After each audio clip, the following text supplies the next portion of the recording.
JNK से कभी army बाहर हो नहीं सकती because it's a border state. It has to be a political decision. So it has nothing to do with military.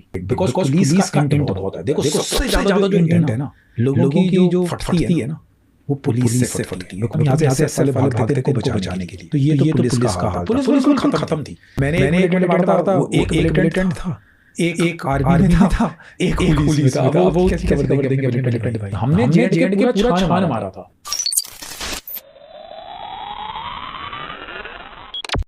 For war. Militants को लोग क्यों सपोर्ट करते हैं कि वो इतने ओपनली घूमते हैं वैली में, या वो गन्स लेके इतने ओपनली घूमते हैं और बहुत सारे लोकल्स उनको सपोर्ट करते हैं और बचा भी लेते हैं? वाई? मिलिटेंट्स एक तो इतना ओपनली हथियार लेकर नहीं घूमते हैं, first of all because of the presence of security forces. वो कई वीडियोज में वायरल किसी टाइम में हो गए थे. लोकल सपोर्ट करने का रीज़न इज़, आप देखो मेरे ओपिनियन में नोबडी वांट्स वायलेंस और ब्लडशेड. सिविलियन नहीं चाहता है. लेकिन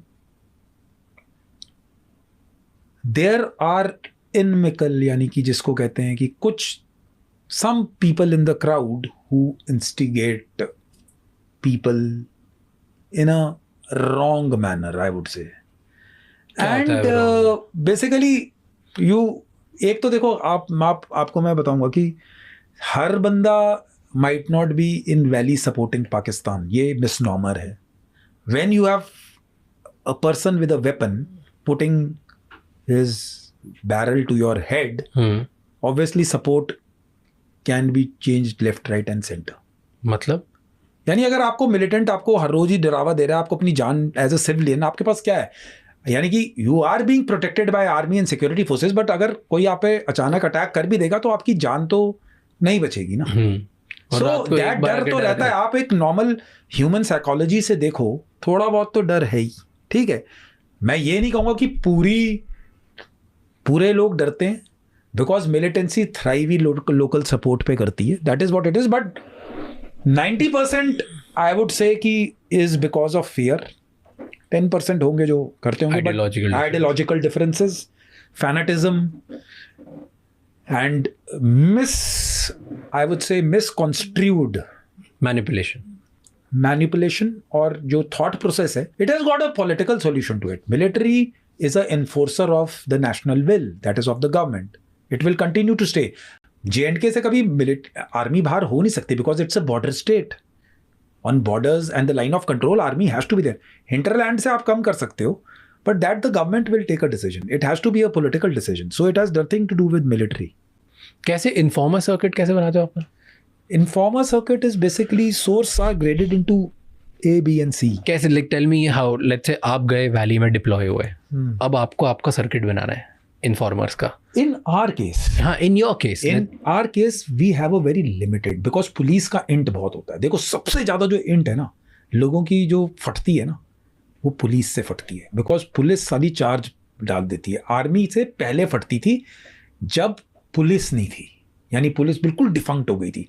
जैसे 2002 में हम जहाँ पर हमारी COB थी, वहाँ पर हम लोग काम करते थे. तो उधर ऊपर साला क्या हुआ कि वहाँ पर माइनॉरिटीज़ 2-3 हिंदू फैमिलीज रहती थी. वो माइग्रेट नहीं हुए, बोला हम नहीं जाएंगे. तो पुलिस पोस्ट उनके पास थी. पुलिस के ऊपर फायर आता था. पुलिस को हमने मिनी फ्लेयर दिया हुआ था. मिनी फ्लेयर इज ऐसे करके फाड़ोगे तो वो ऊपर उड़ता है, जैसे रॉकेट नहीं फटता, फिर वैसे वो लाइट हो जाती है. फिर ये वहाँ से फाड़ते थे, फिर हम यहाँ से SF वाले भागते थे इनको बचाने के लिए. तो ये तो पुलिस का हाल था. पुलिस बिल्कुल ख़त्म थी.